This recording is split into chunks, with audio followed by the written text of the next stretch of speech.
This video is an introduction to circles. The definition of a circle is the set of all points in a plane that are equidistant from a given point, which is called the center.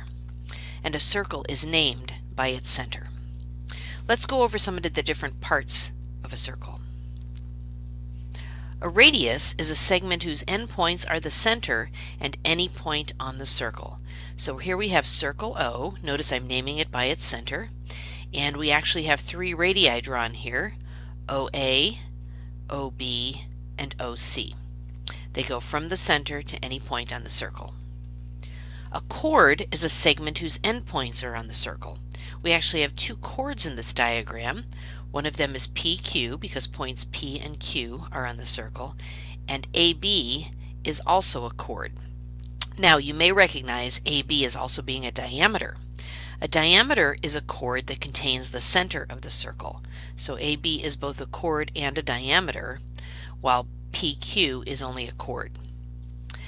And the length of the diameter is twice that of the radius because the diameter is made up of two radii.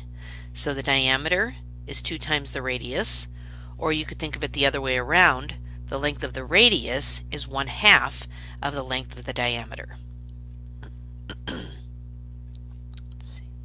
The central angle of a circle is an angle whose vertex is the center of the circle and whose sides are radii. So in this diagram here, angle AOC is a central angle because the vertex of that angle is the center of the circle. And segment AO and segment CO are radii. An inscribed angle of a circle is an angle whose vertex is on the circle and whose sides are chords.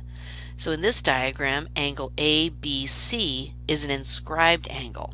Literally, it's written inside the angle. So all 3 points are on the circle, A, B, and C. The vertex is on the circle, and its sides, the sides of this angle are chords. AB is a chord, and BC is a chord. Using this same diagram, an arc is a portion of a circle defined by 2 endpoints. We can have a major arc or a minor arc. And a major arc is the longest arc that connects 2 endpoints on a circle. So for example, A, B, C would be a major arc. Starting is the part of the circle that starts at point A, goes all the way over here through B, and then continues and stops at C. So that would be a major arc. A minor arc is the shortest arc connecting 2 endpoints on a circle. So AC would be a minor arc. Notice that we have to name a major arc with 3 letters, 3 points on the circle, so we know which way it goes.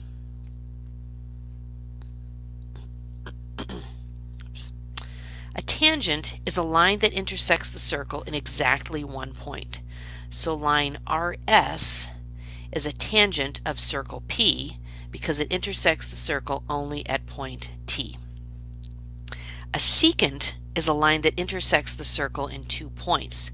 So in this diagram, line AB is a secant of circle C. Notice that the secant is a line and a chord is a segment. So I could actually refer to this secant AB, which would be the line, or chord AB, which would be just the segment with endpoints A and B. And just a couple things that you should recall, probably learned about this in middle school, that the circumference of a circle is its perimeter. The circumference of the circle is the distance all the way around, and it's measured in linear units. So the circumference of a circle could be something like 5 inches or 3 meters. There are 2 different formulas for finding the circumference of a circle. C equals 2 pi r, or C equals pi times the diameter. Notice they're exactly the same thing because 2 times r is the same as the diameter, and the diameter is equal to 2 radii. The area of a circle is the square measure of the region enclosed by the circle. So in other words, if you had to paint inside the circle, how much would you have to cover? And that is measured in square units, such as square inches or square meters. The formula for the area of a circle is area is pi r squared. Pi times the radius squared. So in this video